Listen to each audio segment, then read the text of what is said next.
ನಿನಗೆ ಬುದ್ಧಿ ಹೇಳೋಷ್ಟು ದೊಡ್ಡವನು ಕೂಡ ನಾನಲ್ಲ, ನಿನ್ನ ಮನಸ್ಸನ್ನು ನೋಯಿಸುವ ಉದ್ದೇಶವೂ ಕೂಡ ನನಗೆ ಇಲ್ಲ ತಂಗಿಯಮ್ಮ.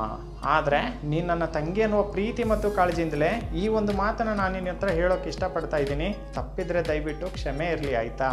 ನಾನು ಹೇಳೋದೇನಂತ ಅಂದರೆ, ನಿನ್ನ ಮನೆಯವ್ರಿಗಿಂತ ಹೆಚ್ಚಾಗಿ ಹೊರಗಿನವ್ರನ್ನೇ ಒಳ್ಳೆಯವರು ಅಂತ ಅತಿಯಾಗಿ ನಂಬಿದಾಗ ನಿನಗಲ್ಲಿ ಆ ವ್ಯಕ್ತಿಯ ಪರಿಚಯದ ಹೊಸದರಲ್ಲಿ ಎಷ್ಟು ಖುಷಿ ಮತ್ತು ನೆಮ್ಮದಿನ ಕೊಡುತ್ತೋ, ಬರ್ತಾ ಬರ್ತಾ ಅಲ್ಲಿ ನಿನಗೆ ಎಳ್ಳು ಕಾಳಿನಷ್ಟು ಮರ್ಯಾದೆ ಅಂತೂ ಇರೋದಿಲ್ಲ ತಂಗಿಯಮ್ಮ. ಅದರಿಂದ ಈಗ ನಿನ್ನ ಜೀವನದಲ್ಲಿ ನೀನು ಎಷ್ಟು ಅನುಭವಿಸಿದೆಯಾ, ಎಷ್ಟು ಕಣ್ಣೀರನ್ನ ಹಾಕ್ತಾ ಇದೆಯಾ, ಕೆಲವೊಂದು ನೋವುಗಳನ್ನ ನಿನ್ನ ಮನಸ್ಸಲ್ಲಿರೋದನ್ನ ಯಾರ ಹತ್ರ ಕೂಡ ಹೇಳ್ಕೊಳ್ಳೋಕ್ಕಾಗ್ತಾಯಿಲ್ಲ, ಶೇರ್ ಮಾಡ್ಕೊಳ್ದಿರೋ ವಿಷಯಗಳನ್ನ ಶೇರ್ ಮಾಡ್ಕೊಳ್ದಿರೋಷ್ಟು ನೋವುಗಳನ್ನ ನಿನ್ನ ಮನಸ್ಸಲ್ಲಿ ಇಟ್ಕೊಂಡಿದ್ಯಾ ಅಂತ ನನಗೆ ಚೆನ್ನಾಗಿ ಗೊತ್ತು ತಂಗಿಯಮ್ಮ. ಆದರೆ ನಾನು ಹೇಳ್ತಿರೋದೇನೆಂದರೆ, ನೀನು ದೇವ್ರ ಹತ್ರ ಹೋಗಿ ನನಗೆ ಯಾಕೆ ಈ ಥರ ಮಾಡ್ತಿದ್ಯಾ ದೇವ್ರೆ ಅಂತ ಕಣ್ಣೀರು ಹಾಕ್ತಾ ಇದೆಯಲ್ವಾ, ಅದು ಏನೂ ಪ್ರಯೋಜನ ಇಲ್ಲ. ಯಾಕೆ ಪ್ರಯೋಜನ ಇಲ್ವಾ ಗೊತ್ತಾ? ನೀನು ಮಾಡಿರೋದು ತಪ್ಪು.